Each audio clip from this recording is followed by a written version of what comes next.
안녕하세요. 저는 고부 갈등의 최고조를 찍고 있는 40대 여자입니다.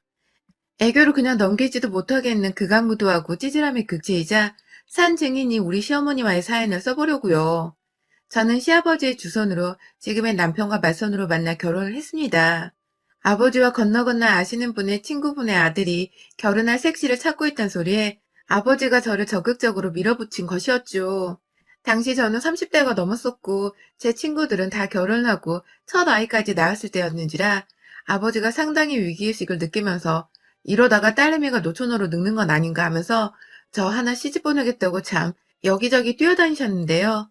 당시 7급 공무원에다가 시아버지도 공무원으로 부자가 공직을 먹고 있다는 소문이 엄청나게 와전이 되어서는 급기야 대대손손 재경부 행정부에 막대한 파워를 가진 집안이라는 소문이 부풀어져서는 아주 그냥 저희 아버지가 저를 완강히 밀어붙이셨던 것이었죠. 저도 남편과 남편의 집안에 대한 소문을 그렇게 들어보려고 맞선을 보러 나갔기 때문에 살짝 긴장을 많이 했습니다.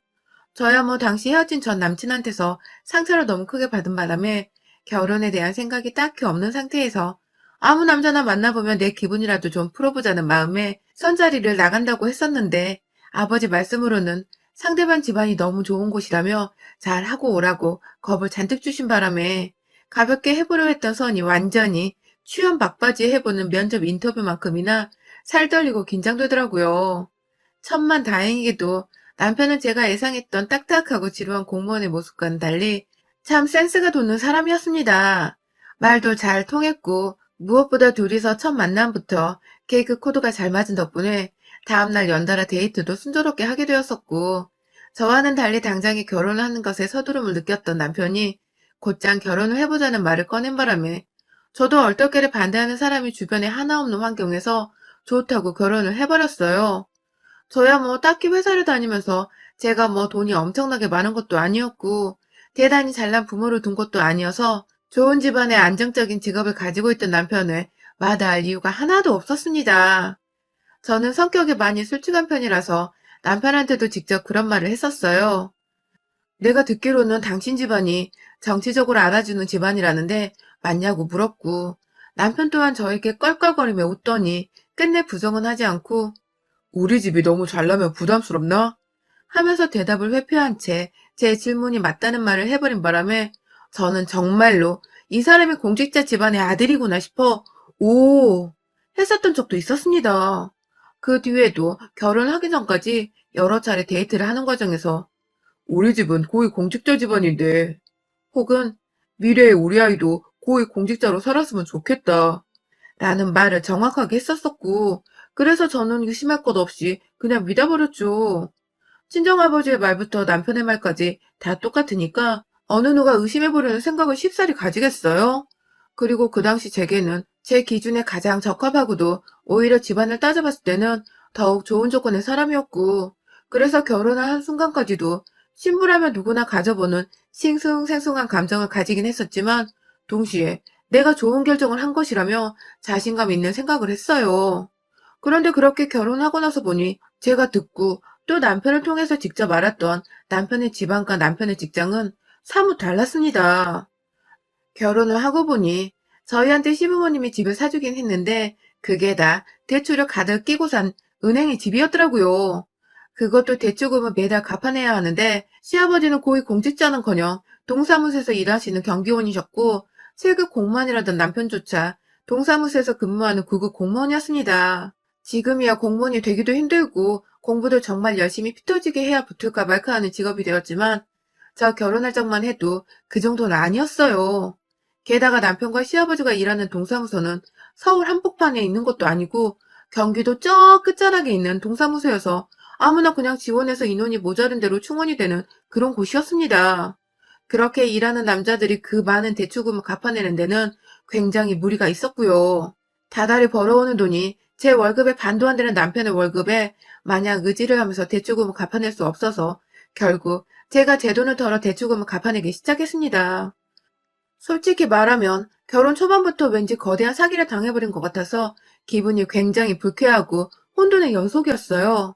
그럼에도 불구하고 제가 남편과 이혼하지 않은 것은 그 결혼을 하는데 어찌되었건 저도 남편이 좋다고 결혼을 저 스스로 결심을 했던 것이었으며 남편도 오해를 하게 한 거면 미안했다면서 대출금을 갚아주는데 도와주는 제게 무척이나 고마워했고 또 미안해하는 모습을 팍팍 티내면서 집안에서 거의 기가 죽어 살았기 때문에 제가 그새 정이라도 들어버렸던 것인지 이혼을 해버리지 못했습니다. 그리고 지금 저는 그때 진작 남편과 이혼을 못했던 것을 천추의 한이라 여기며 살아가고 있는 중이랍니다. 시아버지나 남편이나 기대했던 고위 공직자는 못 되었지만 살다 보면 느낀 것은 이분들이 참 열심히도 산다는 것이었습니다. 시아버지가 어쩌다가 경비에 하시는 일이 고위 공직자라고 와전이 되었는지도 모르겠지만 본인 하는 일에 자부심을 가지며 한 번 빼먹지를 않고 사시사철 근실하게 일을 하시는 모습에 제가 다 대단하다고 느낄 정도였고요. 그런 아버지의 모습을 보면서 좋은 자극을 받았었는지 남편도 자신의 일에 투정함을 부리지 않은 채 열심히 일하면서 차츰 좋은 가장이 되고자 더 노력을 했습니다. 덕분에 남편과 제가 같이 벌어서 모으는 돈으로 대출금도 차근차근 갚아나갔고 그 사이 딸 둘도 낳아서 보통의 평범한 가정을 무사히 만들어냈어요. 물론 살면서 어떻게 부부가 좋은 일들만 있고 좋은 것들만 나누면서 행복하게 잘 살겠냐마는 저희 부부는 최대한 서로의 화를 덮고자 하는 선에서 대화를 하는 법을 배워나갔고 지금까지도 큰 소리 한번 나누지 않은 채 최대한 갈등은 적게 대화는 더 많이 해보는 자세로 살았어요. 그 효과는 실로 대단했습니다. 저희 부부랑 친하게 지내는 주변 친구 부부들은 저희가 잘 지내면서 하는 그 모습을 배우고 싶다며 많이 부러워하기도 했습니다. 그럴 때면 저희도 자랑이라고 으쓱해 대기보다는 우리도 평범한 사람에 지나지 않는다면서 그냥 서로를 한 번 더 배려하고 노력하는 것뿐이라면서 보다 현실적인 말로 부부 상담을 해주고 또 그 상담을 통해서 우리 부부도 함께 치유를 받는 듯 했습니다. 나중에야 남편은 저한테 고백을 하더라고요. 제가 너무 마음에 드는데 혹여나 자기 아빠가 경비원이라고 자기가 겨우 구급 공무원이라고 떠나버리면 어쩌나 싶어서 사실대로 말을 할 수가 없었다고 해요. 그것에 대해선 최근까지도 저에게 민망하고 또 미안했었고요. 아무튼 처음에 좀 삐그덕거리긴 했지만 그래도 잘 살아가고 있었고 앞으로도 잘 살아갈 자신이 있었는데 이런 저의 마음에 불현듯 위기감을 안겨주는 인물이 바로 저희 시어머니셨습니다. 시어머니의 눈에는 저희 부부가 잘 지내는 모습이 그리 좋아 보이지 않았나 봅니다. 대출금도 척척 갚아내고 아들이랑 집에서 잘 먹고 잘 살고 딸들까지 낳아버리니 그 모습이 퍽 질투가 나셨나 보더라고요. 아들 부부가 잘 사는 모습을 보면 마음이 흐뭇하시고 기쁘실 법도 할 텐데 저희 시어머니는 전혀 그렇지 않으셨어요. 처음 제가 대출금을 제 월급으로 갚아가겠다고 말씀을 드렸을 때부터 저한테 우리 아들 기죽이라 시집 왔니? 라고 말씀을 하시던 분이셨습니다. 저는 남편이 대출금을 당장 갚을 만큼의 여유 있는 돈을 벌지 못하고 있고 그 때문에 둘이서 죽어라 벌어 한참 갚아나가야 하는 돈이기에 더 벌고 있는 제가 도와주겠다고 나선 건데 시어머니 눈에는 제가 더 돈이 많으니 그까짓 거 내 월급으로 낼게 하며 제가 자기 아들 기를 죽인 듯한 모습으로 보였나 보더군요. 문제는 저는 이렇게 갚아야 하는 빚이 많은 줄도 모르고 시집을 온 어찌 보면 졸지에 집 산다고 빚을 지고 결혼을 해서 저한테 면목없고 염치 없어 하는 남편과 시아버지 앞에서 시어머니는 아주 당연하고 별것 아니라는 듯이 제가 그럴 가치가 있는 애야? 왜 당연한 걸로 미안해? 하며 여러 번 무안을 주기도 하셨습니다. 제가 아무리 솔직한 성격이라고는 하지만 남편한테는 마구마구 따져봐도 시어머니한테는 정말 못 그러겠더라고요. 시어머니가 제 옆에서 저 싫다는 쓴소리와 한숨을 푹 쉬면서 얼굴 표정 하나라도 찡그리기 시작하면 막 눈치가 보이고 내가 뭘 더 잘못하진 않았을까 싶어서 가슴 졸이게 되는데 참 저도 제가 왜 이러는지 모르겠더라고요. 그만큼 시어머니 인상이 정말 무서운 것도 있었고 제가 뭐라 말대꾸라도 하려는 듯 입이 삐쭉 튀어나와 있으면 넌 뭐 할 말 있니? 네가? 하며 가소롭다는 듯 물어보셔서 제가 그냥 하고자 하는 말도 꾹 삼켜버렸죠. 손녀들은 예쁘신지 애들한테 뭐라고 그러신 적은 단 한 번도 없었지만 애를 둘이나 낳았는데도 네 마누라가 여자로 보이냐면서 남자는 그렇게 살지 않아도 된다는 뭔 개소리를 하면서 남편이 바람을 피워도 이해를 할 수 있다는 식으로 말을 꺼내셨다가 저희 둘째가 할머니 왜 말을 그렇게 해요? 하고 앙칼지게 할머니를 쳐다보며 대화가 끝났어요. 물론 저희 남편도 무슨 말을 그런 식으로 애들 앞에서 하냐면서 기분 나쁜 티를 냈고 저는 그 자리에서 그냥 평소대로 아무 소리나 짓거리란 듯이 상관없다는 듯 무관심으로 일관을 했습니다. 애초에 며느리에게 시샘을 할 수밖에 없는데 경계를 하셨던 시어머니는 제가 마흔이 다 넘어서도 그 짓을 변함없이 해대셨습니다. 저 마흔 되던 그 해에는 남편 생일날 시부모까지 다 집에 모셔서 다 같이 그냥 소복하게 밥을 먹었었는데요. 제가 마흔이 되었다는 거 저희 딸한테서 듣고는 입을 쩍 벌리시더니 급기야 그거밖에 안 됐어? 라고 하시더라고요. 네, 제가 그것보다는 훨 더 나이가 들어 보이는데 겨우 마흔이냐고 절 비꼬는 소리였어요. 뭐 그렇게 간단하게 기분을 잡치게 하는 말은 제가 한두 번 듣는 게 아니었던지라 얼마든지 참을 수 있었습니다. 하지만 옆에서 남편이 겨우 마흔인데 엄마는 그 나이 먹고도 그런 말을 기분 나쁘게 해? 라며 무안을 주자 시어머니는 네 마누라 편들다가 언젠가 네 마누라한테 발등 제대로 찍힐 거라면서 억지를 부리셨어요.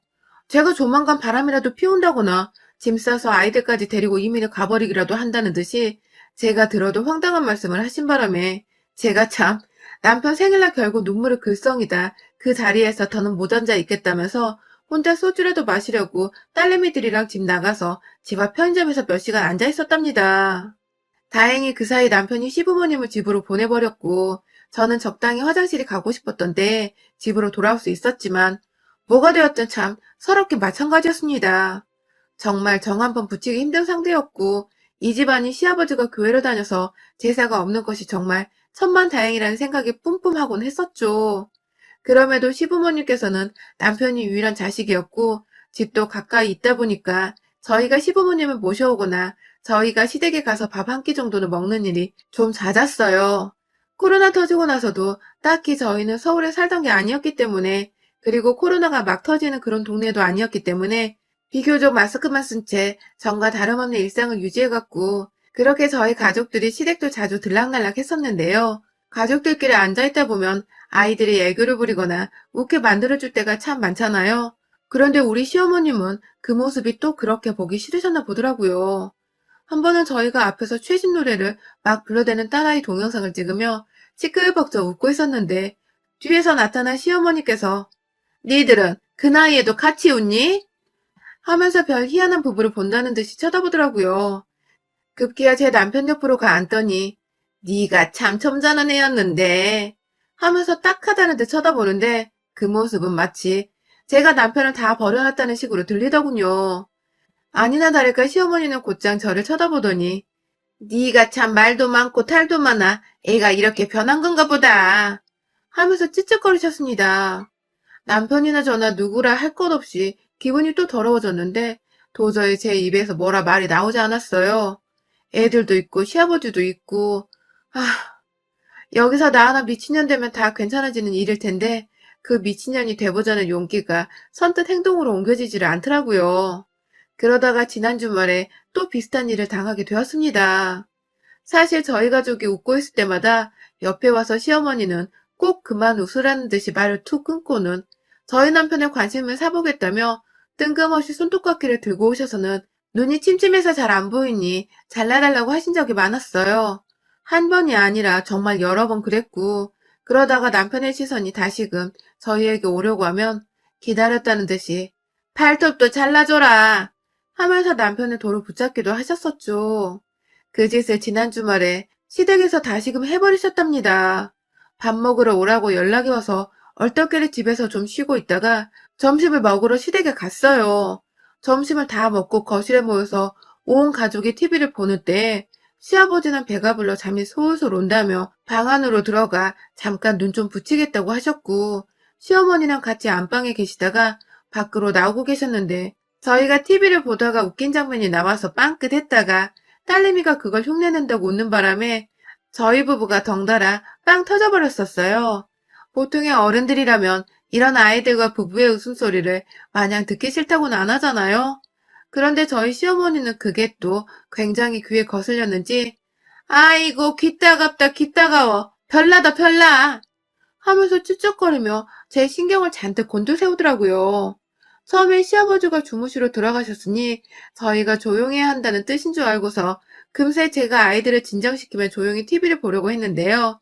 시어머니는 역시나 이전에 그랬던 것처럼 남편의 옆자리로 쓱 자리를 잡고 앉더니 이내 저를 향해 고개를 빼꼼 내미며 너는 참 이래도 욕먹고 저래도 욕먹고 힘들겠다 하면서 어디서 또 챙겨왔는지 손톱깎이를 들고 오셨더라고요.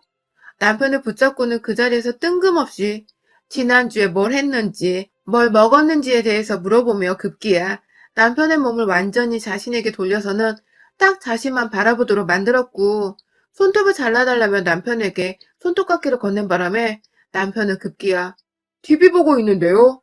라고 난처해했다가 시어머니의 찡그러진 표정에 아, 네, 깎아드릴게요. 하면서 그걸 손에 쥐었죠. 그런데요, 시어머니가 그렇게 남편을 돌려세우고는 한다는 말씀이 넌 네 와이프랑 안 지겹니? 맨날 그렇게 붙어서는 라면서 얘들 다 있는 앞에서 부부 사이가 안 지겹냐 소리를 하시더니 급기야 저를 또 쓱 쳐다보시더니 곱게 늙을 줄 알았는데 저렇게 늙을 줄 알았음. 내가 맞선 안 보게 하는 건데 하면서 이번에는 꽤나 센 뻘소리를 해대면서 저를 확 빈정상하게 하더라고요. 아니 너무 평소에도 일관되게 재수가 없었던 분이신지라 제가 그러려니 할 수 있을 법도 한데 애들 앞에서 저런 소리를 대놓고 하시는 건 참는 저도 인정하는 꼴이었는지라 그냥 넘길 수가 없었어요. 그때 남편이 또 그런 소리를 하냐며 손톱을 그만 깎자고 하자 시어머니는 발톱도 깎아야 한다면서 남편을 붙잡았습니다. 그리고 전 그걸 그냥 두기가 싫었습니다.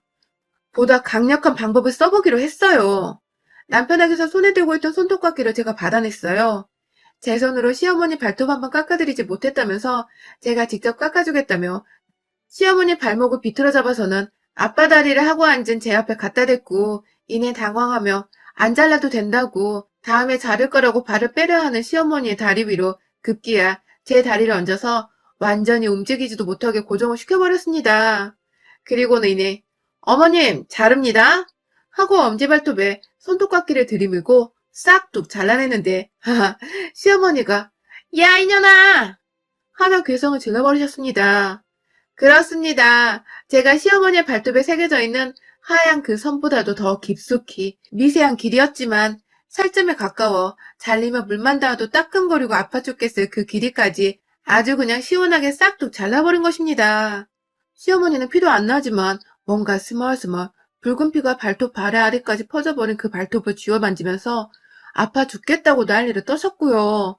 저는 저대로 어머 어머님 죄송해요 하면서 얼굴에 미소 가득 담은 채로 사과를 하는 바람에 시어머니는 그게 또 혈압 올라 죽겠다며 너 웃어? 웃어? 하면서 화는 내는데 일어서진 못하더라고요. 저는 끝까지 마저 잘 잘라보겠다고 제 다리에 힘을 더 준 채로 시어머니 다리를 고정시킨 채 손톱깎이를 인해 반대쪽 엄지발가락 앞에다가 바짝 대버리니 시어머니는 계속해서 제 다리를 떼어내겠다고 한참을 다리를 치기도 하고 자기 몸을 흔들어대더니 이내 아주 정말 벼락을 맞은 사람 마냥 완전히 아무 행동도 못하게 정지를 시켜버린 후 제가 혹여나 또 다른 엄지발톱에 피를 내버리는 건 아닌지 혹은 따갑고 아파 죽겠을 만큼 바짝 발톱을 잘라내지는 않을지 걱정이 되셨는지 눈을 아주 꼭 감으시고는 손에 주먹까지 쥐시고 부들부들 떨었습니다. 누가 보면 제가 어른은 고문이라도 하는 줄 알겠더라고요. 옆에서 남편도 제가 불안불안했는지 여보 하면서 저를 진정시키고 있었고 저는 두 눈 꼭 감고 저한테 목숨줄을 맡긴 듯 애처로워하는 시어머니의 나머지 엄지발톱 하나도 아주 남김없이 아주 살점과 발톱 사이에 비는 공간 없이 그 깊숙한 길이까지 싹둑 아주 갑작스럽게 예고도 없이 신나 죽겠다며 잘라버렸습니다. 시어머니는 급기야 제가 다른 발톱에 그리고 시뻘겋게 부어오르는 발톱을 쥐어 만지다가 급기야 너무 긴장을 했는지 깊은 탄식을 쏟아내셨고 저희 큰딸은 옆에서 엄마가 고소해하는 표정을 그대로 읽어버린 건지 할머니 눈치를 보다가 절 보며 방긋 하더라고요. 저는 그렇게 시어머니의 엄지발톱 두 개를 아주 건드리기만 해도 짜증이 솟구칠 만한 정도로 만들어버린 후에야 제 할 일을 다 했다는 듯이 어머님 이러시니까 발톱을 못 깎겠어요. 일부러 그런 건 아닌데 앞으로 어머니 손톱 발톱은 제가 다 깎아드릴 테니 남편 그만 부르세요. 하면서 아예 집안에 있던 손톱깎이 통까지 챙겼습니다. 그 사이 발톱에서는 슬슬 시뻘건 피 같은 것이 올라오는 게 보이기 시작했고 저는 그걸 제 두 눈으로 확인한 후에야 딸내미들이랑 집으로 왔습니다. 네, 저 없는 사이에 발톱은 자르지 말라는 저의 깊은 뜻이었던 것이죠. 시어머니는 며느리 손에 발톱에 아작날 뻔한 사실이 공포스러우셨는지 나가는 저를 그냥 쳐다도 못 보고 발톱만 만지작거리며 넋이 나가 계셨고, 남편은 시어머니 상태를 확인하고 나서야 집 가고 있는 저희 가족을 따라 나서며 아찔했다. 다음엔 그러지 마. 하면서 씁쓸하다는 듯이 한숨을 쉬었습니다.